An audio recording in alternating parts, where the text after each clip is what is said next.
This match is over. He's about to hit him with the big slam.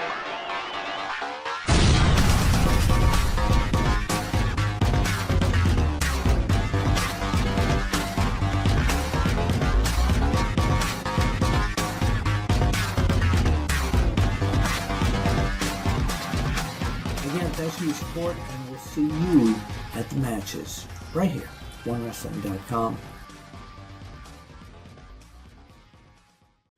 All right, welcome wrestling fans. This is Bill Schuyler at You Got the Show on Twitter. This is, of course, Big Slam Nation episode 41, a new era. And I am here with my tag team partner tonight, the one, the only, OKAYFABE. I can't hit it like him. He's going to bang that out, I'm sure. And we're going to talk about pretty much everything and anything going on in the game today. And how has your week been, Fabe?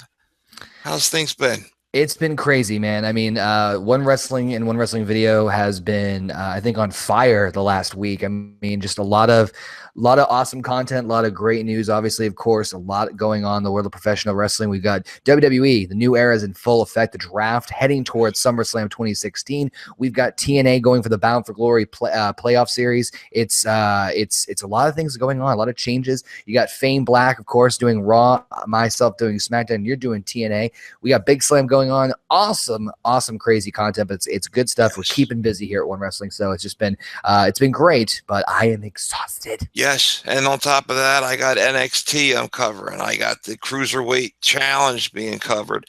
It's literally, there's wrestling almost every day. Thankfully, I'm not covering New Japan, or I would probably lose my mind. Right. But, I mean, I'm so excited, literally, about the brand split in the WWE with SmackDown and Raw. So much potential, such an outstanding roster for both brands. It's going to be interesting to see what directions they go. I mean, Raw, I think you're going to see, as Vince has called it, is the flagship. Although they did some interesting changes this week on what is the official new Raw episode, where they've taken the announcers away from ringside, brought them back up higher. It's very similar to something Eric Bischoff did in WCW for Monday Nitro. And I like it. I like it a lot. It's, with the new announced teams, everything's just different, and it's refreshing, and it's for younger fans. That's something they've probably never seen before. And SmackDown itself, that's your baby. What do you feel about this? The direction SmackDown took this week? Well, I think we were actually talking about this before we got on the air, and SmackDown was very intriguing. It was very different. I think a lot of people, and I'm not trying to say this in a negative connotation, I think Raw had a little bit of the upper hand on SmackDown this week, and I'll be the first one to admit that as far as their show presentation. But unfortunately, SmackDown, has an uphill battle before them right from the get-go. I mean, Raw had more picks during the draft. They have more content. They have 3 hours. They do have more championships right now. Currently, they're going to bring in the Universal Championship, the U.S. title. They have tag team, women's, and we're alluding to the Cruiserweight division being featured on Raw as well. So they have an uphill battle, and Raw, needs that content. It's 3 hours long. They do need to fill it out, and they do need to great, exciting programming. So SmackDown, having only 2 championships to focus on, I think that they're still trying to find their identity a little bit and get used to the roster they have available. So I think that while SmackDown, a lot of people, compare to Raw as not as good, I think that there is still a lot of unique opportunity. The 2 big things that I was really that I took away from SmackDown this week, as far as something I'm looking forward to seeing when it happens, is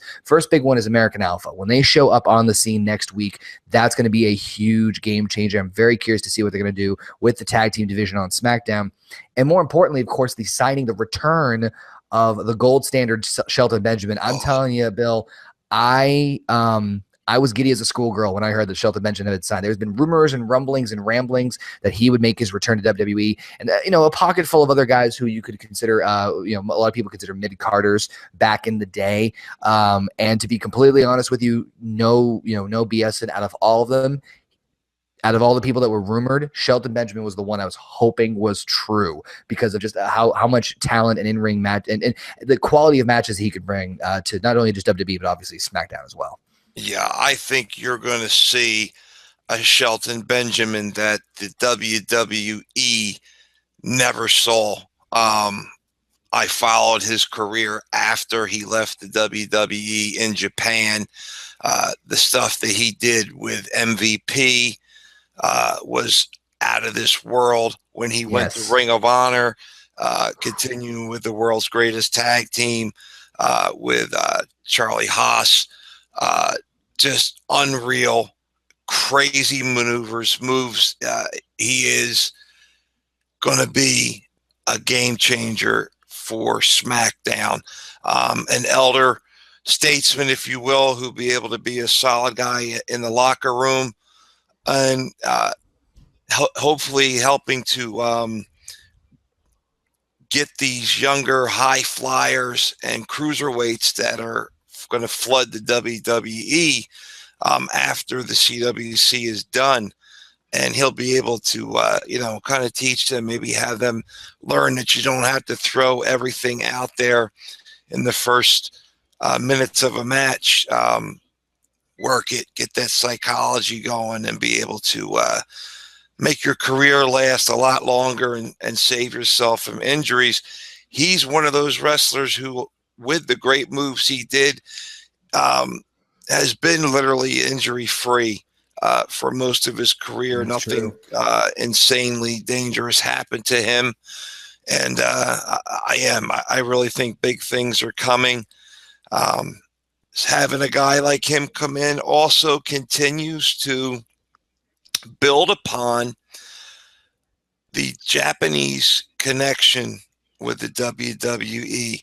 A lot of people excited about the fact that you have Shinsuke Nakamura, Kota Ibushi, Hideo Itami, Asuka, but there are a ton of gaijin, and it started by having the club come over, having Carl Anderson, having Gallows, having AJ Styles, and more are going to come over. And I am of the belief that I say within the next 2 years, I think you're going to see the WWE and New Japan Pro Wrestling join together in some type of, whether it's maybe a yearly pay-per-view. But I think you're going to see WWE moving and wrestling a lot more in Japan. And by doing so, I think they'll start out with it just being their roster in Japan, but eventually I think you'll see where they're going to blend those rosters between New Japan and the WWE. What do you think about that?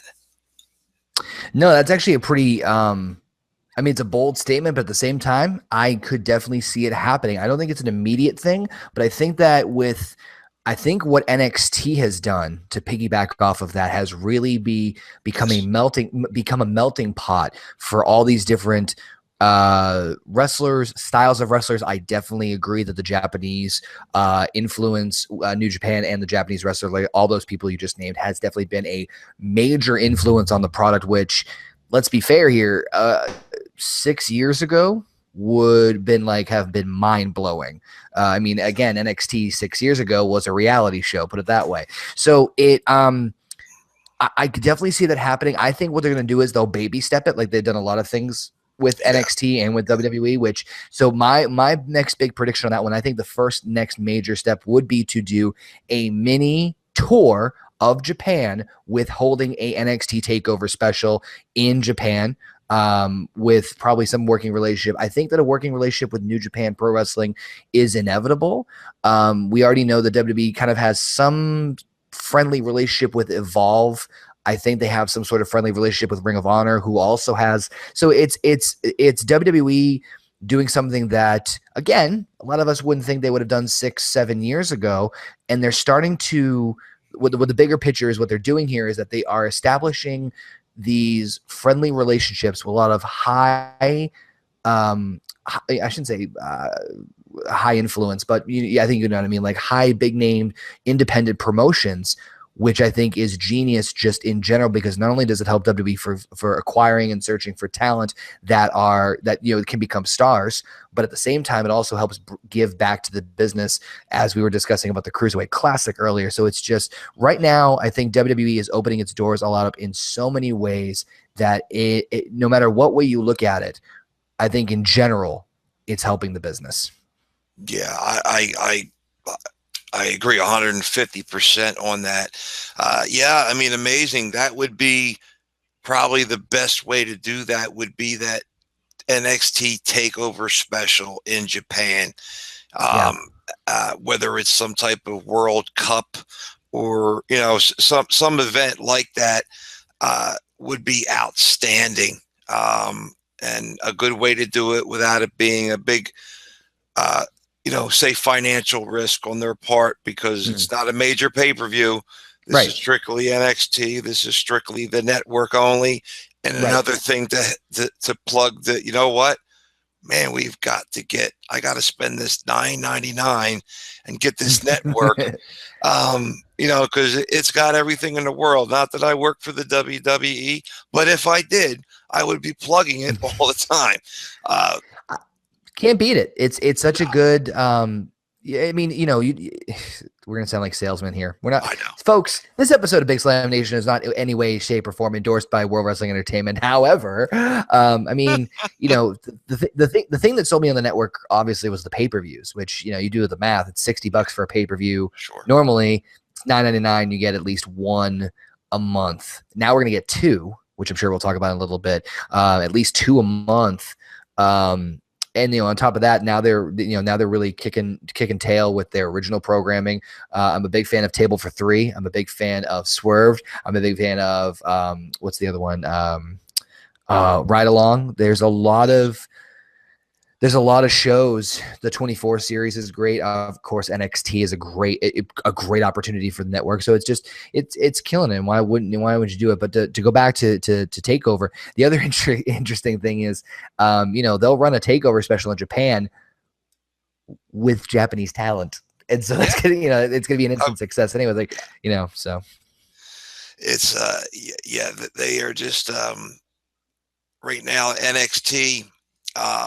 As you know, I cover NXT for One Wrestling with Bill Apter, and it's been, to me, it seems like it's kind of been in a slump for the last few months, and this is because you had a couple of injuries, and you've got the people that were beginning to move on. You lost a lot of talent that went up, and now is the time where they need to rebuild. And to me, it's just not happening quick enough, but it will. It's just a case of timing. It's the people are there, they're ready to go, and after this Cruiserweight challenge is complete, God knows how many of those are going to be in NXT. I mean, obviously you got Kota Ibushi, you got Zack Sabre Jr. These are lock-ins. They're coming, but there's so many more. And I think when other wrestlers out there who decided that they didn't want to take that WWE contract because they weren't sure, are now going to see how beneficial and what it's going to be worth to make that move. Guys like excuse my voice here, I lose my voice, but talents out there like a Lilo Rush or Lilo Rush. He's an outstanding guy that's out there that for whatever reason didn't make the move. His name has escaped me. He was Lucha Underground, Ricochet. another one that was supposed to have been in this Cruiserweight challenge and at the last minute decided not to go. I think he's kicking himself for not doing that.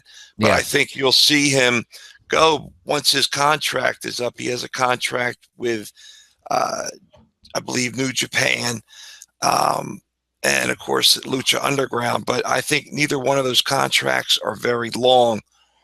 Right. To allude off of, to go off of what we were saying earlier, and again, about the whole idea of WWE's breaking a lot of ground with doing a lot of things with outside independent talent, bringing them in. I cannot tell you, Bill. I think I might have we've had conversations via text and Facebook messages, Sure. How excited I was about this concept. When WWE announced an open cruiserweight tournament, I'm like, I don't care if I have to, I don't care how much blood I have to give, how much money. I just shut up and just take my money, please. Yeah. It was a huge deal. And the Cruiserweight Classic, and I've said this on my reviews on my channel too, is that it's a win-win no matter what way you slice it. Now, to quickly go off of what you were saying at the beginning as far as talent that we're going to see in NXT from the Cruiserweight Classic, my original concept or thought was that they were only going to sign the winner. Obviously, that's not the case. I believe they Grand Metalik, they have offered a deal to, and again, this is just speculation. Cedric Alexander apparently hugely impressed Triple H during the tournament, which I believe he will be offered a contract as well too, supposedly. Kota has made his debut on NXT, which we saw this past Wednesday on the network, of course.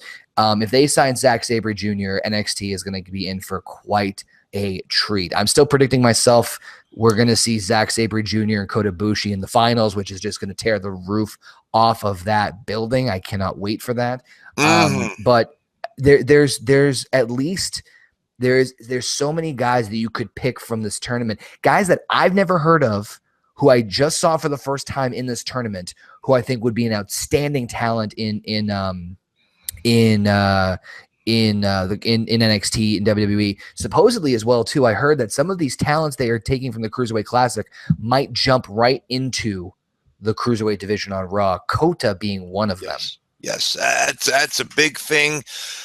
When they announced that on the draft episode, which of course we covered live on SmackDown that night, my jaw hit the ground when they announced that they were actually going to have this Cruiserweight division up and running right away, because as you know, Vince McMahon has never been a proponent of the smaller wrestlers, especially cruiserweights as a whole. Right. They had their light division, they had their others, and then it turned into a joke where you had Hornswoggle as a champion. Eventually it got that bad.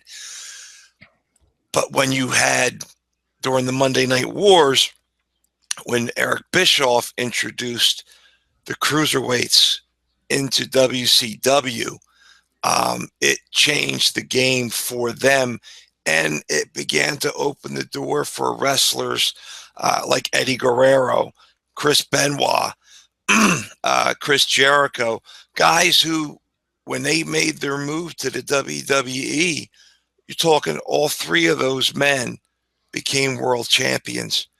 And that was something that not even 2-3 years before that, never, ever would have happened right in the WWE. And now there really is no problem with a smaller wrestler, a cruiserweight, going up against bigger talent and wrestling for the world title. Point taken, which I was ecstatic, and a lot of people, some were very happy about this, others not. I think the nots are people who don't know him, but having Finn Balor going up against, he's going for the title against Seth Rollins. I mean, to me, not only is this going to be a match of the night candidate, this is a match of the year story right here. These two men are going to tear the building apart. Fans who are not familiar with Prince Devitt, aka now known as Finn Balor, you are going to be in for a treat. I can't understand anybody who hasn't seen Finn yet, but apparently there's quite a lot that still don't watch NXT. And Seth Rollins, you know, it's not that far back that Seth was one of those guys that they said was too small, and he wasn't going to wrestle in the WWE when he was Tyler Black in Ring of Honor. Right. And of course, the man that helped bring about this new wave of smaller wrestlers coming in, of course, was CM Punk. And that connection with Ring of Honor has opened the doors for an entire new generation of superstars. And you got, we're going to have Dolph Ziggler going up against Dean Ambrose. Two other guys that are two of the best wrestlers going. One of my favorites, Ziggler, who is without a doubt one of the most talented guys in the WWE, has been for years. He was a champion at one point. They really didn't let him carry it for whatever backstage politics, whatever it might have been. But in this time and age right now, if he defeats Dean Ambrose for that title, I think you're going to see him carry that belt for quite a while. I think it's really his time to shine. I know Dean Ambrose, you know, one of the Shield members, that big guy, but I really, really think that Dolph Ziggler is going to shock a lot of people, and I think he's going to be the champion for SmackDown. That's my opinion. I don't know how you feel about that, but I'm really feeling it for Dolph. So as far as the two title matches we're going to get at SummerSlam, I think we're in for a treat either way. Now, there is one thing a lot of people that I've heard who've done reports on SmackDown or the WWE World title match that we're getting at SummerSlam are upset that of all people, Dolph Ziggler is getting the title opportunity. And to be fair, it is a little disheartening. And the only reason I say it's disheartening is not because of who Dolph Ziggler is, not because of Dolph Ziggler's ability in the ring or lack thereof, or his character. It has nothing to do with that. It's just because the way the man was utilized creatively in 2016. If you look back at what he's done from a pay-per-view, you know, as far as what he's done in pay-per-views, he lost the Royal Rumble. He was eliminated by, I believe, Kane. He, you know, lost 2 Intercontinental title matches in a row, and was kind of doing some back and forth pre-show matches with Baron Corbin up until this point. I'm not discouraging saying Dolph doesn't deserve it. It's just that anyone that you would put in the position where he's constantly being underutilized and then out of absolutely nowhere, instantly propelled to the top is going to be taking a little back. So it's SmackDown's job right now, or at least I feel like SmackDown really needs to accentuate the importance of Dolph Ziggler. They need to make Dolph look like a god on SmackDown. But that being said, I think him and Dean are going to tear it apart. I'm expecting some sort of surprise to happen at SummerSlam with that particular matchup. Actually, I'm expecting another big surprise, which I'm going to get to and make a really bold prediction here on Big Slam when it comes to the next matchup between Finn Balor and Seth Rollins. I wholeheartedly 120% agree with you, Bill. I think that Finn Balor and Seth Rollins are going to be the match of the night, match of the year. I don't think anyone's going to be able to touch them. I'm predicting something very crazy and bold. At least this is what I did. And I actually did a fantasy booking series on my channel called How Would You Book? You know, how would you book it? I do it once a month. And I booked this for my SummerSlam main event. Seth Rollins, Finn Balor for the WWE Universal Championship, where you see for the first, well, not the first time, but for the first time in a long time, a double turn. Seth turns babyface. Finn turns heel. And why does Finn turn heel? Because 2 of his very good close friends from Japan decide to help him out and help him win the Universal Championship. Of course, I'm talking about Doc Gallows, Luke Gallows, and Carl Anderson. And there you have the formation of the Balor Club. Absolutely. I had to agree with you with that. I mean, I was so excited when the club made their way to the WWE. AJ Styles already on fire when they arrived, which is, again, another shocking thing. Who would have ever thought that AJ Styles was going to be signed by the WWE, and not only signed, but pushed and giving main event slots and being known right away that this is one of the best wrestlers in the company. Right. It took him a 2-year run in Japan to, I guess, take the bitter taste of TNA out of Vince McMahon's mouth, because, you know, TNA guys weren't getting signed. Mhm. But now, I mean, look, you got, and these are names that haven't been mentioned yet either. AJ Styles, former Grand Slam champion, TNA. You have Bobby Roode signed now. Unbelievable talent, very much like a Triple H, in his style, in his demeanor. You have a double, Austin Aries. And I mean, it's just mind blowing to me who they have signed and put in, and how much is going to, this year is going to be incredible for professional wrestling. I think it's going to be one of the best, one of the hottest years in the business, and not just here in the WWE that we're talking about primarily, but I'm seeing changes in Impact Wrestling. Mhm. They lost a lot of talent as the company was going through severe monetary issues, and they're now using what they have to their utmost. I mean, EC3, one of the best wrestlers, in my opinion, in any company, very talented, and really, for all intents and purposes, is a TNA original made by them, because he had a brief, run, of course, in NXT back before it was the NXT of today. Right. And, you got Drew Galloway, a superstar that's, to me, I love him, and it's Eli Drake. That's right. I said Eli Drake. That guy is magic on the mic. He is great in the ring. You got the Wolves. I think you're going to see this year. I'm hoping to see, I'm going to kind of go on a TNA rant here for a second. The option C, I think, needs to be given the kibosh to. It was utilized during the Hogan Bischoff era. It worked great for Austin Aries. It gave him the ability to get that world title shot.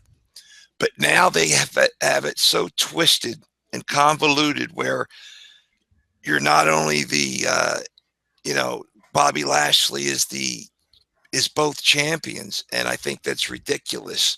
And I think it's in this age now of the cruiserweights, the X division needs to go back to how the X division was, and it's not having guys like Bobby Lashley as your champion. I'm looking to see that Davey Richards makes his way back to TNA from his injury, which he apparently is healing pretty quickly and rather well. And unlike everybody else in the company, Davey Richards is also an MMA guy.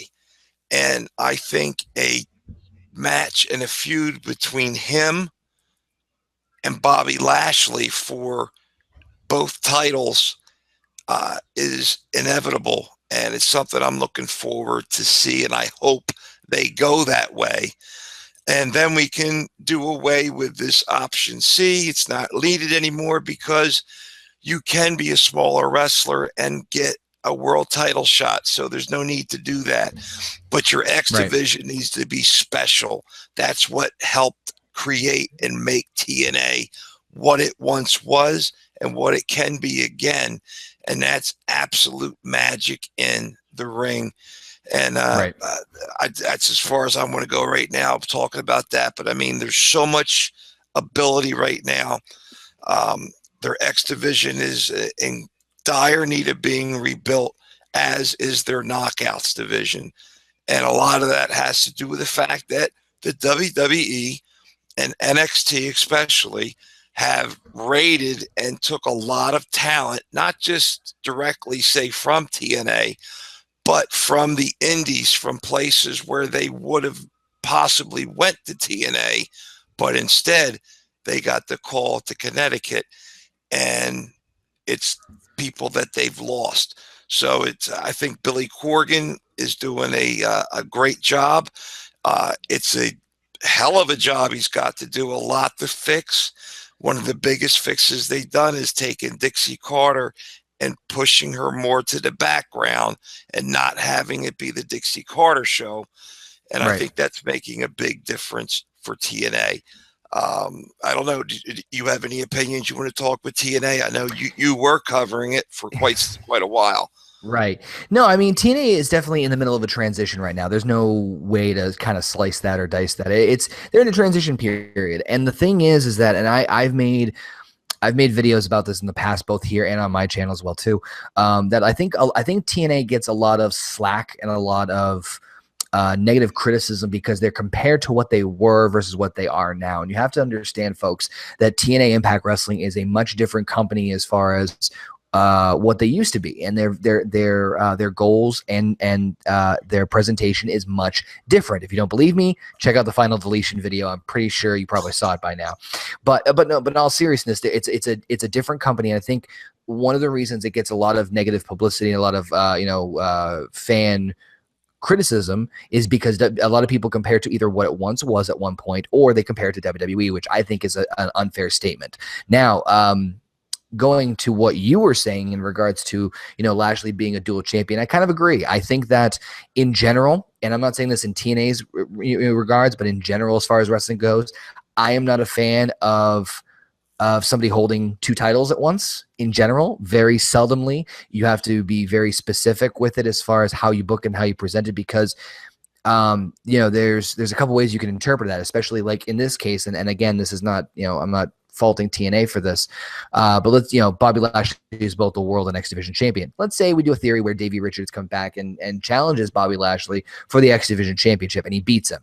So he's defeated the world champion for a quote unquote, I guess you could say, lesser championship, if you want to do it in that regards. So what it really does to me, and again, this is just my opinion, of course, is it clearly distinguishes the importance of which means more, what is more valuable. And championships in general should be treated as they should be, which is titles that are rare gold, and they're very extremely valuable. So I understand, I think, why they're putting a lot of focus on Bobby Lashley and MMA career. I believe he's still in Bellator, if I'm not mistaken. I could be wrong. So it's a publicity move, which is a very smart business decision, and all in all. But I think putting too many belts on him, and I'll be fair, I wasn't a fan of when they did this with Kurt Angle back in, I think, 2007 or 8, where they put all the championships on him as well too. Every single one. Every single one. I wasn't personally a fan, again, because it takes away from the value of the championships, because it just feels like you're just throwing them on and making them more of an accessory than an actual, prize that should be won. So that's my only little kind of critique with it. It really depends on how they go about. There's so many things in the world of wrestling, and Bill, you and I are big fans of old school, so we can attest that we've seen and heard a lot of things have happened in the world of professional wrestling in the day and age. So it's not saying that you can't make something work. It's just that at the beginning stages, it can be kind of tricky. I'm not saying the ends justify the means. I'm just saying is that there are ways to present things nowadays in pro wrestling where you can kind of get away with this kind. I shouldn't say kind of get away with this, making it inferred it's a negative thing, but again, just it's maybe the old school in me that I'm not a fan of seeing one person holding two championships at the same time, with very rare exceptions. Right. I agree. I mean, it's always been, I mean, At some points, it's happened where it was just the wrestler was such a monster or such a beast that he was able to come in and do that. Kurt Angle in that situation there, sort of that way. They really wanted to push and make the fact that Kurt Angle was the greatest wrestler in the world. There was a lot of great booking at that time, a lot of bad booking at that time. Kurt Angle coming in, just to talk about a little old school, one hell of an acquisition to sign Kurt Angle. A lot of people, if you recall, they thought it was going to be Goldberg, even to the point where he came up through the floor and the bald head. Right away, they were chanting Goldberg, and then it turned out to be Kurt Angle. But what Kurt Angle did, in my opinion and in others, is that he completely destroyed and ruined Samoa Joe, who the company had been building as this unbeatable, totally, he could fight MMA style. He could fight judo, martial art, whatever it was. Samoa Joe did it all. And this was something that he had been doing on the indie scene in Ring of Honor. And they had a great feud, but once again, every time they would bring a WWE star in, they got the big push, and the TNA people got shoved down to the bottom, which is also a bad situation that happens. With that, I went off on a little tangent there, but TNA right now, I think, is doing well. I even looked up the ratings this week. They had 350,000 viewers, a 0.10 rating. The numbers were up slightly from last week, but it's constantly kind of back and forth with them. This is pretty much their number range now on Pop TV. I blame that on the fact that it's on Pop TV, and a lot of people don't know what the hell Pop TV is or where it's at. It comes in after a soap opera. There's just a lot of things I don't agree with how Pop TV promotes the company. And they were number 129 out of cable original programming for the week. So I don't know, to me, it seemed pretty well. They're doing, you talked about the deletion things with the Hardys. Just, either you loved it or you hated it, but no matter what it did, it was news all over entertainment, whether it was TMZ, whether it was Entertainment Weekly, every single wrestling podcast, everybody was talking about it, and it definitely brought in fans. The Hardys are on their last run, in my opinion, for TNA. I think they would really like to make their way back to the WWE to retire. Jeff himself just came out. It was either this week or the week prior, and flat out said that he wants to go back to the WWE and wrestle The Undertaker at WrestleMania and then retire. And he wants to do that this year. Matt, not making any signs about that, but I see Matt's a different animal. Matt is a great booker. He has a mind to operate in this business in and outside of the ring. And, he was fantastic in Ring of Honor before he signed with TNA again. And, Tales from the Throne and that kind of thing. He was utilizing Twitter and Facebook and everything like that. And I just think Matt will continue to wrestle as much as he can. I don't think he'll turn down the opportunity to go home to the WWE. But I don't think he's in such a rush to do it, because right now he's really the man in TNA, and he is a booker. He's working hand in hand with Billy Corgan, and he doesn't have the injuries that his brother has. I don't think Jeff has too many bumps left in his career, and I think that's he's looking at the future, and he's trying to get to where he can be. I guess I think he really wants that WWE last gasp, that last WrestleMania moment, and to retire as a superstar there in the WWE. That's pretty much it for me, I think, on TNA for tonight. I think we covered pretty much what's going on. We have some, 4 podcasts. Speaking of them, I haven't had a chance to hear it yet, but I'm looking forward to it. Is that Shinsuke Nakamura is on Chris Jericho's podcast that came out today. I did not hear that. So I've got to hear this and hear Shinsuke talking for an hour and see just what he's got to say, his feelings on the WWE compared to New Japan and the talent. I think it's going to be very, very good. He gets some of the best guys to come on his podcast. And, he just recently had the club.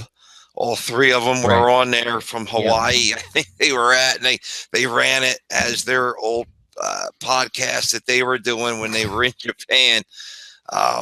But just great stuff. But we got a lot of, you got some news out there. NXT TakeOver in Brooklyn, New York. The main event is going to be Shinsuke Nakamura versus Samoa Joe for the title. It's going to be awesome. Yes. I'm really looking forward to that. I can't see Shinsuke not winning that title, but I could be wrong. But I could see him winning that and maybe Joe moving up to the main roster, or they could feud for quite a while. I would love to see more than just one match between these 2 guys. They're both too talented just to be one match and done. We're going to have, for the women's title, Asuka defending against Bayley. Again, Bayley just made her first appearance in the WWE ring at Battleground, and the crowd went absolutely insane. And for all the doubters who said that her gimmick will not go over in the WWE's main roster, their main audience, were proven 150% wrong. That crowd from top to bottom, from the smallest little girl to the oldest guy in there, they were chanting the Bayley, all the weird Bayley chants that are out there. They were hitting them. Oh yeah. And hey, we want some Bayley. Hey, we want some Bayley. Yeah. That crowd they popped like a Road Warrior pop. She had it. Oh yeah. Well, Bayley is going to be a huge player when she gets to the main roster because if for another thing, merchandise and just the demographic she hits, she's going to be a huge, game changer for sure. 2 things I wanted to throw out your way, Bill, as far as announcements go. I just was doing some digging while you were going on. I didn't want to cut you off. Dean Ambrose will be on Stone Cold's podcast in 2 weeks, which should be a very intriguing, on the network. That will be on the network right after Raw, I believe, in 2 weeks. The other big news, and this is kind of something we kind of saw coming, but WWE's Twitter just broke this about 11 hours ago. It has been confirmed for SummerSlam. We will see Sasha Banks defend the women's title in a rematch against Charlotte. So Charlotte will get in date her rematch at SummerSlam. Kind of expected, but still going to be quite a treat to say the least. Those are pretty much the 2 big things I had on my plate. So,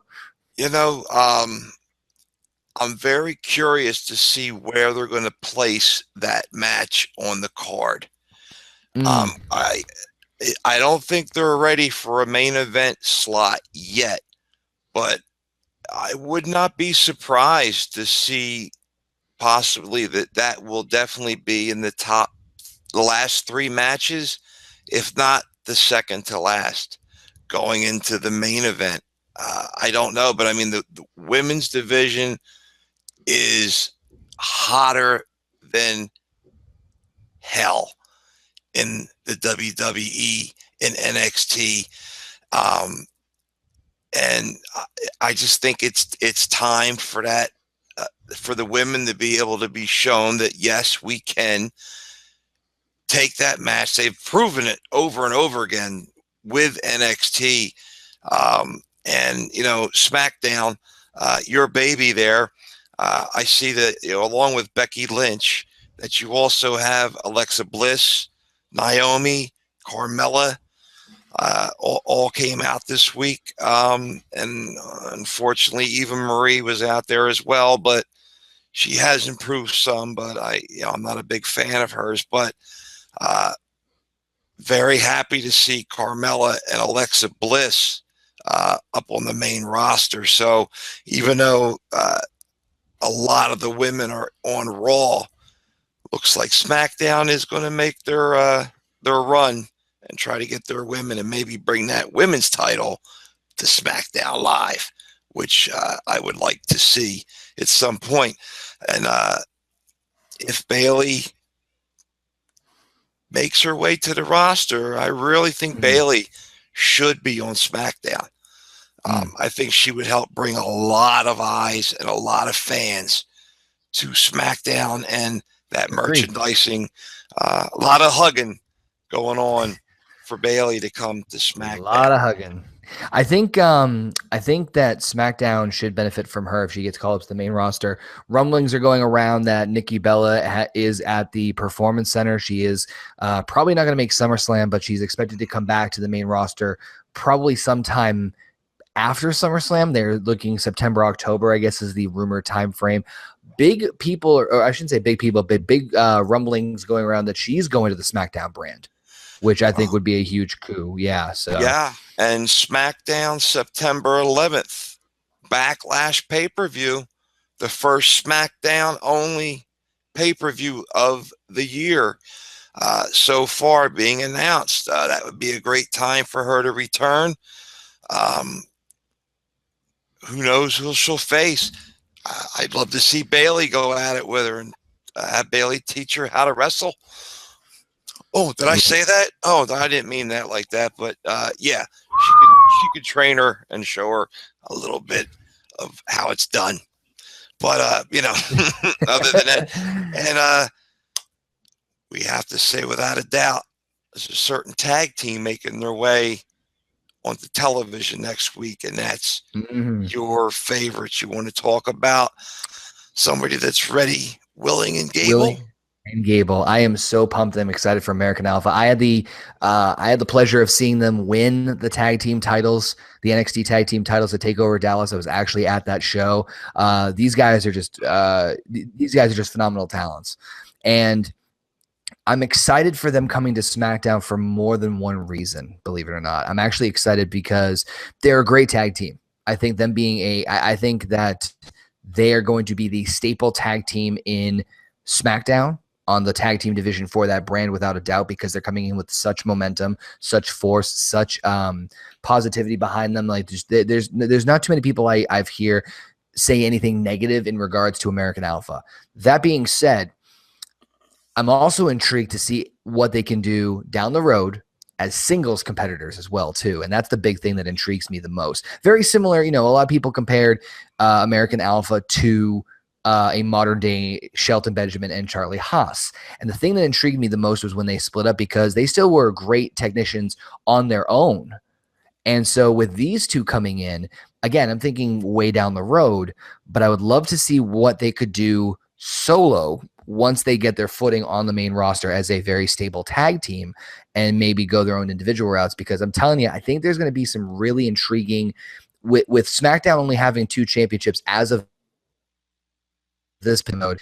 I'm very, very, very curious to see who's hungry enough and who's going to chomp at the bit to do anything they can to get over, to get noticed, and to get a championship. And I think that them coming in is going to be a huge, huge kick in the seat for a lot of people on SmackDown. Yeah, I see American Alpha really changing the tag team landscape,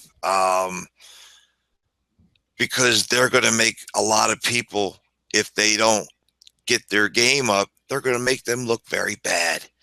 I'm interested to see who they'll wind up feuding with right away. Title shot is not going to come for them too soon, because I don't see the New Day losing their titles anytime soon. They're so big, they're so hot right now. But although they don't need the titles, to be honest with you, but it just seems it would look so odd that not have them have the titles around their waist and trading it back and forth with the Right. Freebird rule. But you know, they lose that match, and you know, to some heel team, American Alpha, I think, would be very hungry for the gold. And you have, and along with Alpha, you know, we can't forget that we have Amore and the big man, you know, and they're not soft. You know, how you doing? Yeah. Those guys are always entertaining. Those guys are just never. I mean, someone said if you were to take the literal personification of a 5-hour energy drink, that is Enzo Amore right there. He is the walking personification of a 5-hour energy drink. He really is, because he's just it's great. This past week with them in the ring with John Cena, he never stopped. He was back and forth. He was rocking, standing, and he's running. He just even Cena just like sat back and was like, "Oh my God, this guy is insane." But they are so entertaining and have improved so much in the ring. Not so much Amore, but Big Cass really has improved and stepped up. I think he was able to do that when Enzo was injured, and I think they really worked with him, because there's no doubt in my mind they have very big plans for Cass down the road. A big sexy type of situation, and I want him to be ready when they do it. I don't want him to rush it and have him not be the superstar that he's going to turn into as an individual. You talked about American Alpha. Jason Jordan, unreal in the ring as a singles competitor.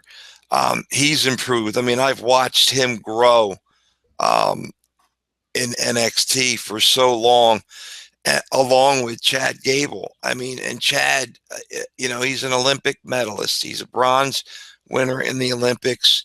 He is a smaller competitor, but he's one of the best in the locker room.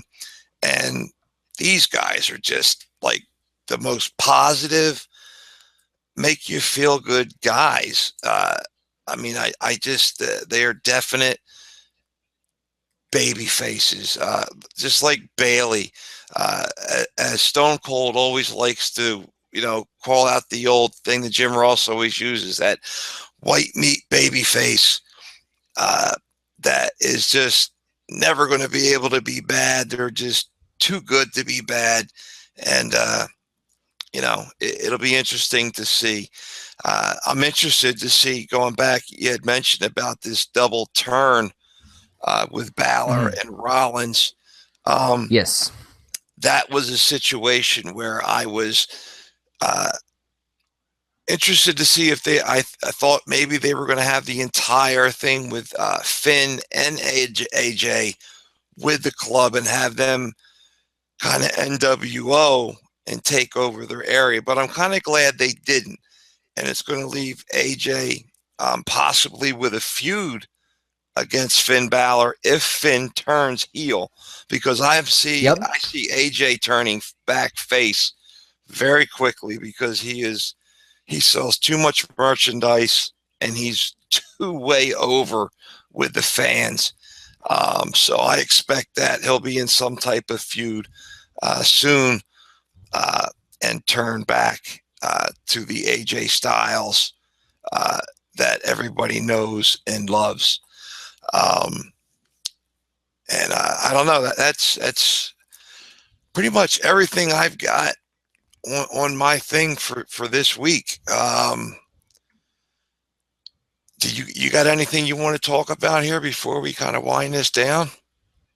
No, I think we knocked it out of the park. A lot of awesome, a lot of conversations and really good. I think it's an intriguing time to be a wrestling fan, which is most of the time for us anyway. So it's a lot of good stuff, coming our way, and a lot of good stuff here at One Wrestling in general too. We've got a lot of great content, a lot of great people. So make sure you check us out and give us the support. Guys, I just want to say this as well too, and I know we've been going on for an hour. Last week we've seen a lot of growth at One Wrestling, a ton of growth. We've had I think I'm a big mathematician. I'm the big mathematician for the crew, I guess, because I keep track of all the numbers and everything. We've done well over 150,000 views in 1 week. And on top of that, we have gained over 600 subscribers in just 7 days. So there's a lot of new faces out there. So we appreciate you guys, tuning in, watching us, supporting the show, supporting One Wrestling, and supporting One Wrestling Video by subscribing and liking and all that stuff. So I just wanted to say that too. Personal thank you to all you guys out there. Absolutely. And you know what, too? We have a lot of fans that travel to the Big Slam Nation page, but for some reason, I don't know, they're not subscribing. Do us that favor, hit that subscribe button and follow us on Twitter. Tell your friends to follow us. We love to talk back and forth with our fans, and we all do. We, whether it's emails, whether it's there on the actual Twitter page, we love to talk wrestling with everybody, and we just want to continue to grow, and we want to by us growing, being able to bring new and exciting things to you guys as we continue to evolve here on social media, on Twitter, and of course follow us on Facebook as well. And hit all of us. It's we got Big Ray at Big Ray Show on Twitter, Billy Ray Valentine at OB1 You Know Me, FAMEBLACK at FAMEBLACK, 8-Track Brown at Pharaoh of Fancy, the Professor Quintana at PROFF PW Hustle, and OKAYFABE at OKAYFABE, and myself at You Got the Show, and the boss, the Godfather, the legend, the icon, Bill Apter at Apter One Wrestling. All of this comes about because of Bill, and check him out. He's not only that, everything, he's also an author of a big selling book called Is Wrestling Fixed? I Didn't Know It Was Broken. Pick it up. It's worth it, every penny. And Bill's even got a audio version coming out any day now where he's going to read the book to you.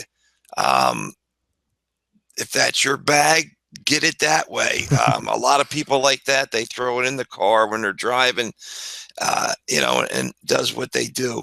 But with that, again, thanks to each and every one of you. Fabe, it was great tag teaming with you here tonight, just the two of us. And I think it was damn well worth it. We had a good time. We talked about a lot of stuff. Absolutely. And we're just looking forward to seeing what's going to go on this week, because God knows it seems every week something new and fantastic just pops out of the woodwork. And I got one question for you before we go, and I wanted to ask you earlier. Impact Wrestling, the Bound for Glory playoffs. It is EC3 going up against, oh my God, I just forgot who it was. I believe it was the Miracle Mike Bennett. The Miracle, that's correct. It's been a long week. Mike Bennett Who do you think is going to take it and go for the big one at the Bound for Glory pay-per-view? I've had money on him for quite some time. My money's on EC3 to go all the way to challenge Lashley for the TNA World title at Bound for Glory. I agree. The ass-kicking machine. I think there's going to be an awesome battle between Mike Bennett and EC3. But again, EC3, Ethan Carter III, one of my favorites in the business. And I think it'll be one hell of a match. And for him and Bobby Lashley, I definitely cannot wait to see that one. So with that, we'll see you guys at the matches. At the matches. And I'll catch you down the road as well.